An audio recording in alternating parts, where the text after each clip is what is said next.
So recently the finals received some updates, and I want to talk about what's important to look at and what I'm kind of hoping for the future and stuff like that. I usually play medium or heavy, so I won't be able to give sort of my perspective as a light player, but this is all generally my opinion. So let's start with weapon balance. And the main thing I'm looking for in these patches regarding weapon balance, does every weapon have its own role or niche? Meaning that does every weapon do better than another weapon in a certain area, such as say like a shotgun in comparison to like an assault rifle. So assault rifle, generally you want to use those in more of a mid-range to long-range combat, and in close range it might be a little bit difficult to do the maximum damage you can because you're going to have to be aiming everywhere to hit all your bullets and stuff like that. While the shotgun, they do really well in close range, but not so well in that long range or mid range where an assault rifle would do it. So that's what makes these weapons more balanced, is that if you want to play a certain playstyle, you would choose the one weapon over the other, stuff like that. And generally, I think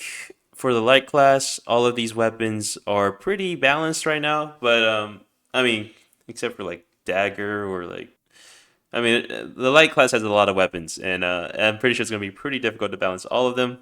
To where like there's gonna be players playing every one of these weapons, but in my games I've been playing, light has been pretty everywhere. So there's sword lights, there's M11 lights, LH1 lights, and I think I still see some shotgun lights. But the main thing I'm looking for in weapon balance that they have already put in the patch notes is whether the damage increases or decreases lead to the reduction of another shot or damage instance. And what this means is like, say for the LH1, they've been steadily increasing its damage from patch to patch. Now it's at 49.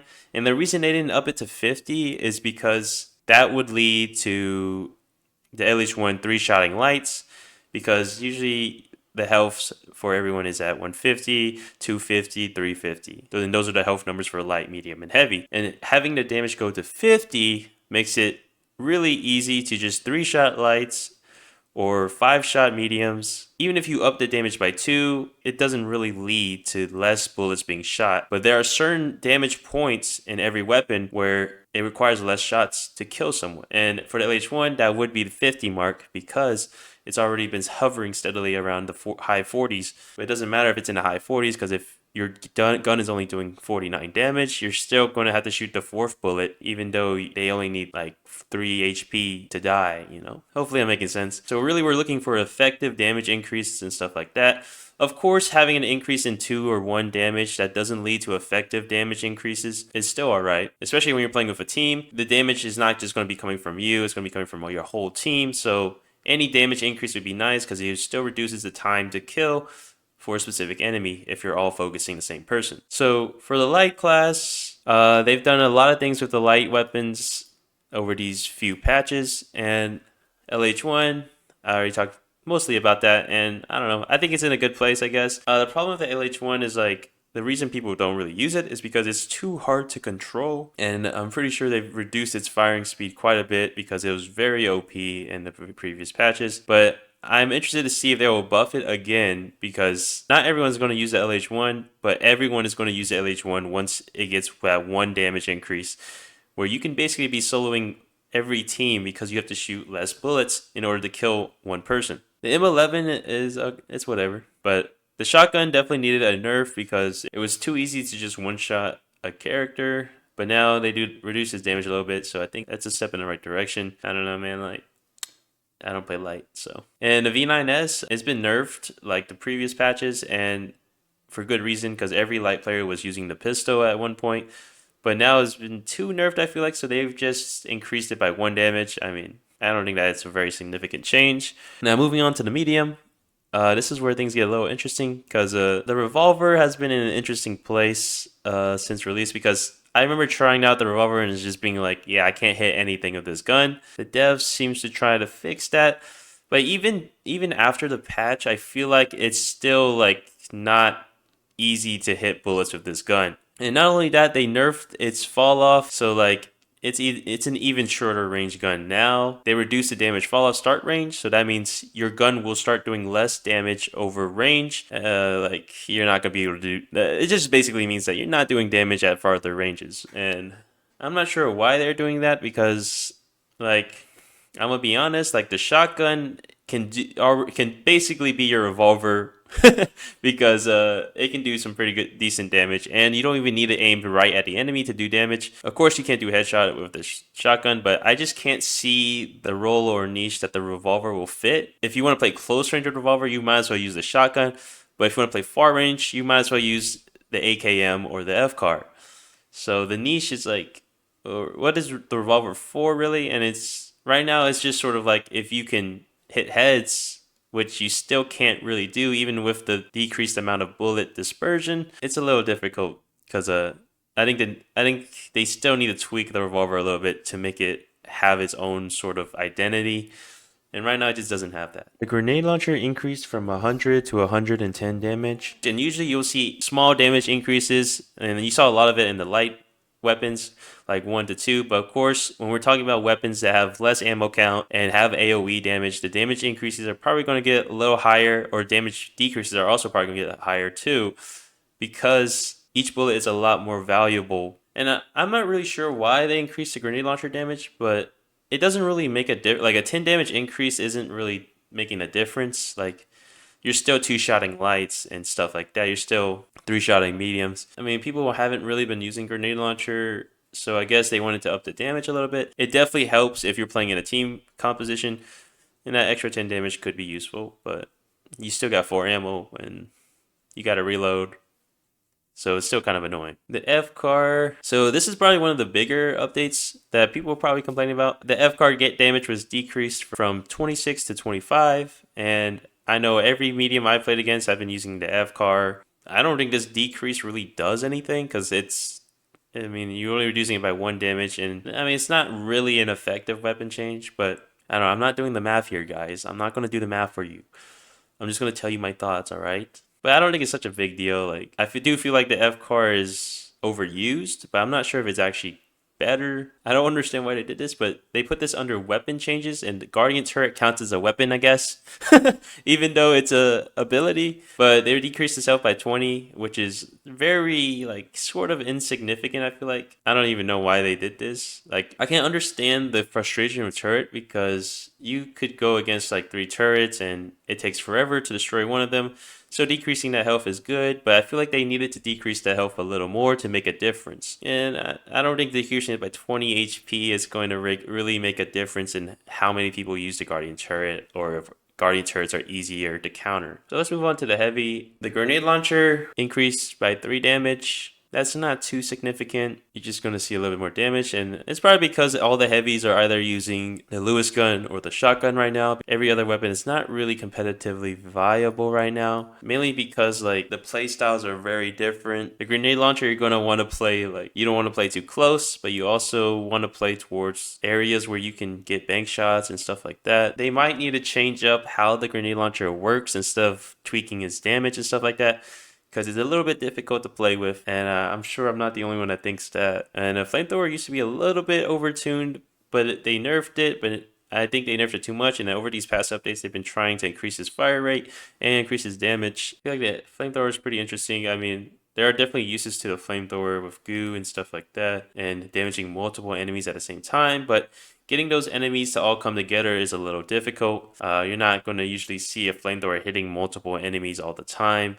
Even if you have the best positioning, the enemy won't always play into that position. So it's going to be interesting if they actually change something about the Flamethrower, maybe how it shoots or something like that. But I don't think so. They'll just keep increasing it a little bit just so some people are using the Flamethrower, but not everyone's using the Flamethrower. And that brings me to the M60. It's probably one of the harder heavy guns to control. It sort of fits into that automatic short range weapon area. So like if you don't want to use a shotgun, you would probably use the M60 because it's really easy to control at short range, but when you get to that mid and long range, it's going to be a little bit harder because of all that horizontal recoil and some vertical. It's a little bit unpredictable to use, but increasing the damage, it's a little good buff, I guess. All right, moving on to the gadgets. Probably the biggest thing that's been on everybody's mind is the C4 nukes. And basically the idea of just putting C4 on barrels and throwing them at enemies. And basically what they've done now is they've made it very hard to throw these barrels with nukes or anything on them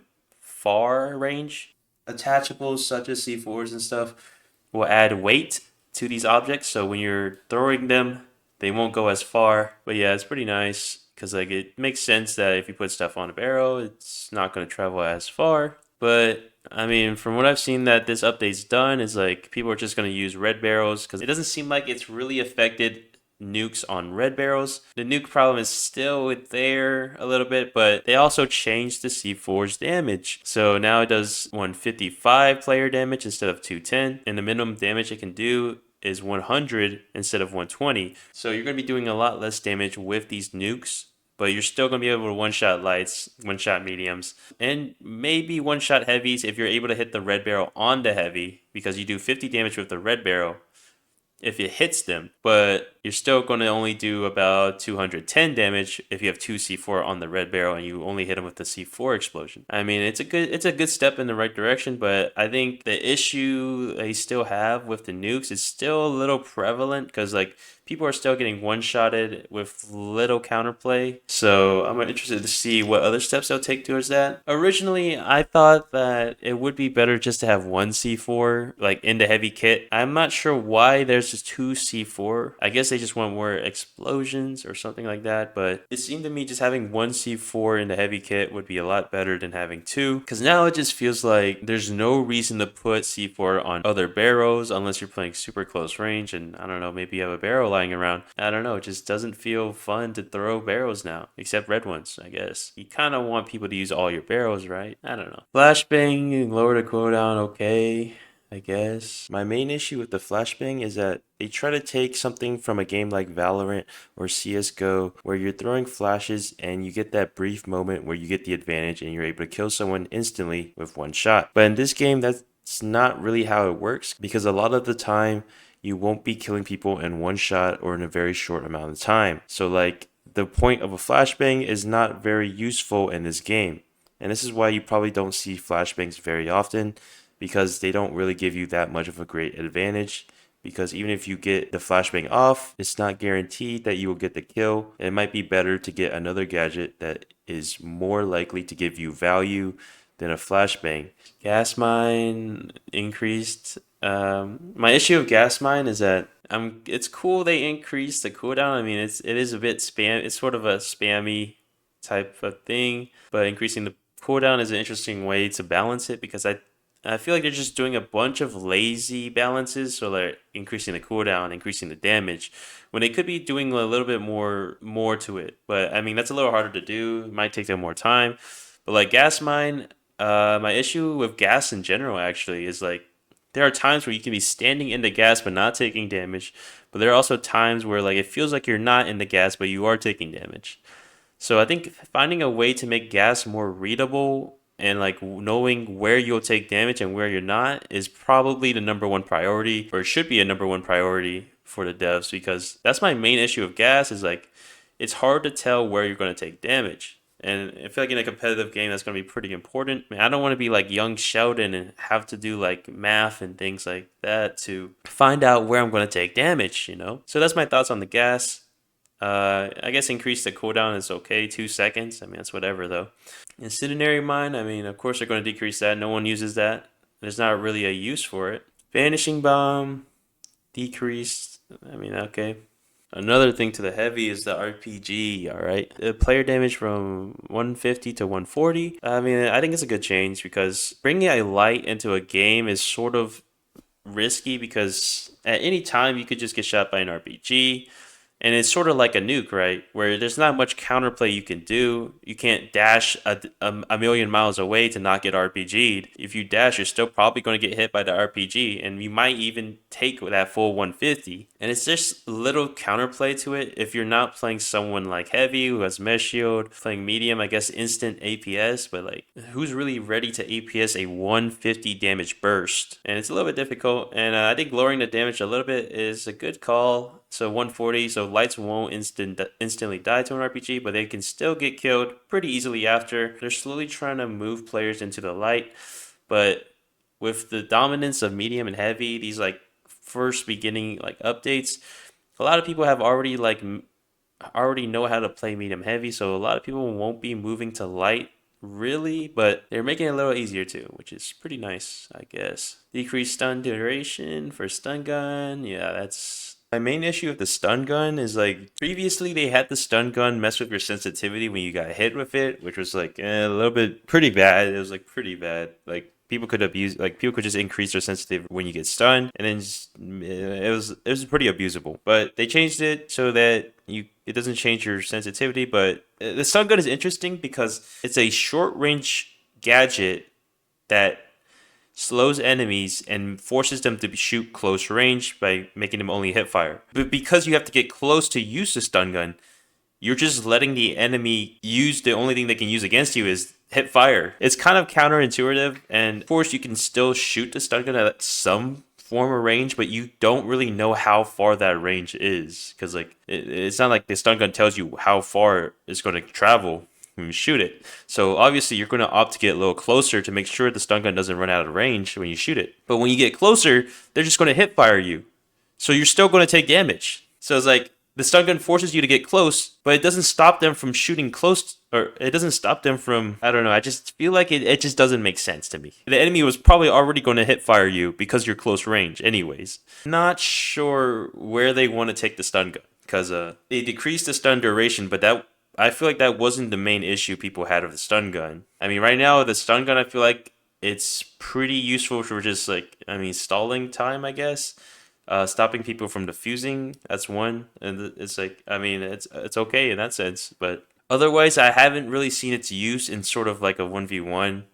I mean, sometimes you can pull it off, but like most of the times, people are still going to be able to do damage to you, even though they're stunned, and they might even kill you, which I've done plenty of times when I was stunned. They gotta find a way to change how the stun gun works, but like also make it more intuitive, I guess. At least that's my opinion. So, to the final gadget update, we have the tracking dart. Its cooldown got reduced from 15 seconds to 13 seconds. Recently, I've been seeing a lot of people saying tracking dart is a new meta, stuff like that. Gigs has been using it a lot on stream.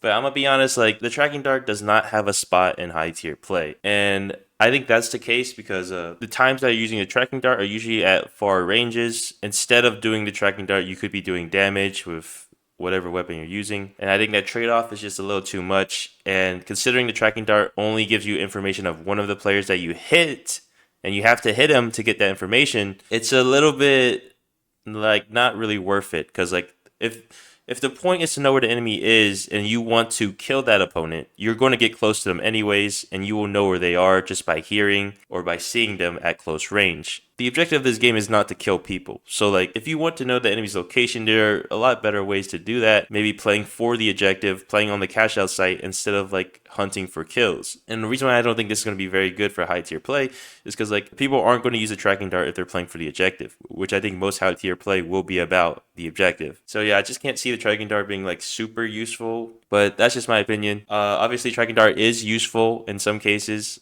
like you're chasing down a kill or whatever. I just feel like the damage and the other gadgets, such as like things that help you control objectives like gas mine or explosive mines, like anything that helps you get that damage in or keep the control of a cash out is a lot better than something that does little damage and only gives you information that is dependent on a lot of factors. That's my opinion on tracking dart right now. All right, let's look at these specialization changes. Like my main issues are with Cloaking Device and Recon Senses. Like my main issue with Cloaking Device is like it is the one light specialization where you can't really counter it. You can't really counter it without using like some other ability or something like that. Because like with dash, you can see where the enemy is going with dash. That's fine. You can always track or like move your crosshair towards that enemy because you can still see them. And grappling hook, you can see where they're going. You can just track also. But like cloaking device, it's interesting because like you can hear the cloaking device, but you still can't really see them because it's just very difficult to see them. That's why it was meta for so long, and I think it still is meta because it's just a little bit busted. Even though they increased the activation cost and they increased the minimum required charge time to activate, I don't think that's a good nerf because what we really want is like making the cloaking harder to see but also still seeable, and right now it's just like almost impossible to see them. I don't know, I feel like they really need to retune it or rebalance this, like rebalance the visual aspect rather than the duration aspect. I mean, it's fine, you can hear the enemies, that's true, but you can't really aim where you're hearing, right? Recon Senses, now that's another one I have an issue with, and mainly because everything in this game has sort of like a counter to it. So like turret, you just break it, or you shoot it where the turret can't hit you, or you use a different ability to make sure the turret can't hit you. But Recon Senses is like you turn it on and the enemy just gets spotted. What can the enemy do to stop getting spotted? Nothing. And I just hate that because like everything has a counter in this game, right? Like heal beam, you can heal your teammates, but you can't shoot your weapon while you're healing and stuff like that. There's benefits and cons, but Recon Senses is just only benefits. And the only thing they changed to it was increasing the activation cost and decreasing minimum charge time to activate. All right, I guess like you nerfed it a little bit, but like people are still going to use it because of what it does, not because of the time you're able to use it. Hopefully, the next update next week fully addresses this, and I'm 90% sure the change they're going to make is not going to be up to my standards because they have to change recon senses so much where like it's counterable, but I don't think they're going to do that. I think they're just going to do some minor change that won't really change the main issue with it. So it's next week, new update drop. They added a range limit to recon senses set to 30 meters, and players outside that range will not be detected. Players detected by recon senses will now see detected warning text on their HUD. And this is a lot different than what I expected. I expected a overhaul or a rework or something that really changed recon senses and would be something completely new. But really, they're just keeping to the same thing, but just reducing its range and adding a little bit of quality of life by adding detected. Yeah, this did not live up to my expectations. And I mean, it's all right. The nerf is all right. It's an overall benefit. I feel like it doesn't completely address the concern I have, but it's a good step in the right direction. Mesh shield decreased from 1,100 to 1,000 HP. I think that's a good change because a lot of people are just using mesh shield, and the devs have been steadily decreasing the mesh shield HP for good reason because the mesh shield is probably the most used specialization for the heavy, and it's easy to use. For things that are easy to use, I feel like it's good to make sure they're not too overpowered. And reducing the HP of the mesh shield is one way to do that. And yeah, the final balance change I wanted to talk about was about the revive times. And this is pretty significant. Like, people are just coming, like, most mediums I play against and most mediums I play with are just reviving in the middle of a fight. And usually it works out mainly because of the invulnerability aspect, but it's just usually super annoying to like have an enemy totally give up their position to just revive a teammate and then still win even though they aren't doing damage to you only because you wasted your damage on a guy that's not even that's getting revived, and it's pretty annoying. But they reduced the time by half, which is a pretty good change, I think. And they do need this invulnerability because like when you revive someone, it's like they still have to like they have to keep this invulnerability when you get revived, because or else like there'll be situations where like you get revived and you instantly die. On an enemy screen it'll look good, but like on your screen it'll look like you never got to play. There might even be times where like you're still dead. Like you didn't even know that you were revived and you were just, like your screen didn't change at all. So you need that invulnerability aspect to make sure players know that they're being revived and like they're able to adjust to the surroundings, because like being revived is like you don't know what you're looking at. I think that's a good change though, because it was a little bit too long for sure. Yeah, in the ranked team wipe respawn time, I'm not sure what prompted them to increase it by 1 second, but I think that's an interesting change because I think I'm not sure what they're thinking, but they're making it more punishing to get team wipes. I mean, I guess that's good. I don't know. If they keep increasing the respawn time, it's just going to kind of get boring, right? Like, it's going to be like in Overwatch where if you die, you have to wait, like, I don't know, 11 seconds to spawn. But then you also have to run all the way back to where the fight is. I'm a little bit concerned about where they're going to go with this respawn time increase. Like, are they going to keep increasing it? Or, like, what's the idea behind it? I'm not really sure. But I kind of want to avoid as much downtime as possible. Luckily, they do have things like spectating when your team wipes, so like you can kind of see what the enemies are doing to defend the site and stuff like that, which is pretty nice. So I'm not too worried about it, but we'll see where that goes. All right, so now that I've gone through most of the recent updates, why does this matter? Overall, I think right now this is probably the most balanced the game has ever been. That's a good thing. We're going in the right direction. And obviously, I don't know what the devs are planning or whatever, but it's obvious that they're moving towards a more balanced pick rate between the three classes. Light will probably be getting more buffs, like a little tiny buffs, while heavy will be getting more nerfs, and medium are probably going to get a little more nerfs also, because they are just way too above the baseline that the devs want. We'll definitely see heavies getting a nuke nerf again. I am very positive that will happen again. I'm not too sure about what changes will come for the mediums, but the revolver definitely needs a change. It just doesn't fit any playstyle. It's just way too reliant on things I feel like that aren't easy to control. And with Recon, they're probably not going to do this, but Recon definitely needs a change. Right now Recon should be okay, but I still feel like Recon is a lot different than the other specializations, and I'm not sure if that's a good or bad thing. I feel like it should be more similar towards the other specializations. And hopefully for the light class, I feel like they do need to change the cloak. That's probably the most important thing I think for light that needs to be changed. And maybe developing an identity for dagger where it doesn't fulfill the same role as sword, and find a way to make it better than sword in some way. So that concludes my video, and obviously I didn't touch on every single thing in the patch notes, but I tried my best to give a good overview of the things I thought that was important. And obviously my opinion is not anywhere near fact or whatever. So if you think something else, please leave a comment, and maybe I'll debate you in the chat, But yeah, uh, I will I will definitely get a new video out sooner, and this was definitely a newer style of video I'm doing. So hopefully it's okay, and if another update comes out, I might make another video. We'll see. But thanks for watching, and I'll see you guys in the next video. Let's go. Whoa! Oh! Clip it, clip it, clip it, clip it, clip it, clip it.